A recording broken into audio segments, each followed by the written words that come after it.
మొదటి ప్రశ్న సమాధానం నో అని ఉన్నారా లేదా అనకపోతే నేను వచ్చి నా రికార్డు నేను తప్పైంది నా మాట తొలగించాడు అధ్యక్ష. నాకే అభ్యంతరం అధ్యక్ష.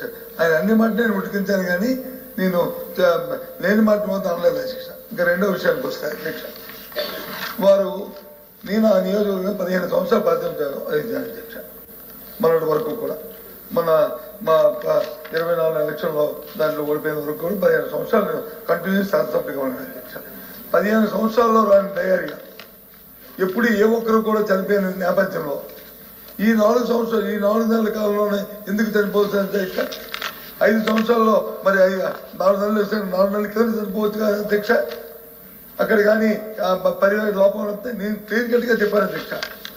ఏదైతే ఇంకోటి అధ్యక్ష, జిల్లాలో ఎక్కడ లేని విధంగా ప్రతి ఊరికి కూడా ఒక పంపింగ్ స్కీము, ఒక ప్రొటెక్షన్ వార్డ్ స్కీము ప్రతి ఊర్లో ఉంది అధ్యక్ష. ఆ నియోజకవర్గంలో అది గర్వంగా చెప్తున్నా అధ్యక్ష.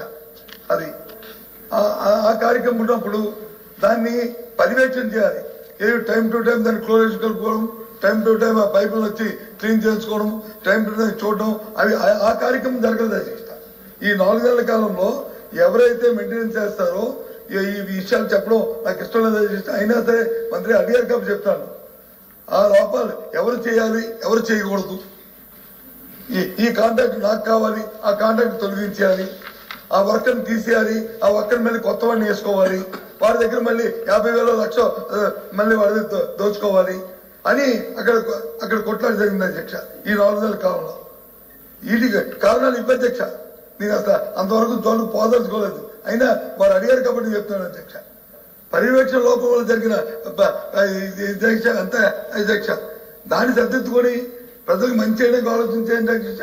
నీ మీద మీరు మా మీద మీరు విమర్శలు చేసుకుంటే దాని వచ్చే ప్రయోజనం లేదు అధ్యక్ష. ప్రయోజనం లేదు అధ్యక్ష. అక్కడ గౌరవ శాసనసభ్యులు వాళ్ళు అడగడం అధ్యక్ష ఎందుకు జరుగుతుందో చెప్తారు. ఇప్పుడు శాసనసభ్యులు అక్కడ ఉన్న శాసనసభ్యులు మీ శాసనసభ్యులు కదా అధ్యక్ష. వారితో ఒకసారి సమావేశం పెట్టుకుంటే అధ్యక్ష అడగండి అధ్యక్ష, చెప్తారు. ఏ పని ఎందుకు అది జరిగిందో, ఏ కారణం వల్ల జరిగిందో అది తెలుస్తుంది. అంతేగాని పెద్దానికి గత ప్రభుత్వం అంటే గత ప్రభుత్వం ఏం చెప్తే చెప్పండి. ఇందాక చెప్పారు గత ప్రభుత్వం. సరే ప్రభుత్వం మీ చేతిలో ఉంది, అధికారం ఎంక్వైరీ చేయండి, తప్పులు జరిగితే దాన్ని శిక్షించండి. ఎవరు వద్దన్నారు మిమ్మల్ని? మేము అడ్డుపెట్టిన ఆగితే ఎందుకంటే ప్రభుత్వం మీది కాబట్టి. కానీ దయచేసి నేను సూటిగా మంత్రిగా అడుగుతున్నాను. గొర్రెల మండలంలో మా అధికారులు వచ్చి ఒకరని చెప్పారు. ముఖ్యమంత్రి గారు రాష్ట్రంలో సమీక్షా సమావేశం జరిగినప్పుడు మీ అధికారులు మీరు కూడా ఆ సమావేశం ఉన్నారు. ఎండమండుగని ఆయన చెప్పారు.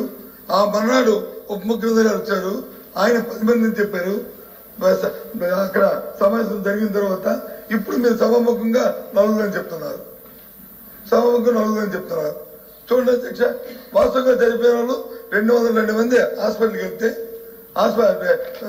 అక్కడ అడ్మిట్ అయితే వాళ్ళకి వచ్చి సౌకర్యాలు లేకపోయినా ఆ స్కూల్ అంట అప్పుడు మేము కట్టిన స్కూల్లో ఏవైతే ఆ 4 నెలలు బలంలో బెంచీలు బాగున్నాయి కాబట్టి దాన్ని పెట్టి అక్కడ చేస్తే నేను చెప్పాను. ఏవయ్యా విజయనగరం హాస్పిటల్ ఉంది, వైజాగ్ హాస్పిటల్ ఉంది, ఆ పక్కన హాస్పిటల్ ఉంది, అది చేయండి.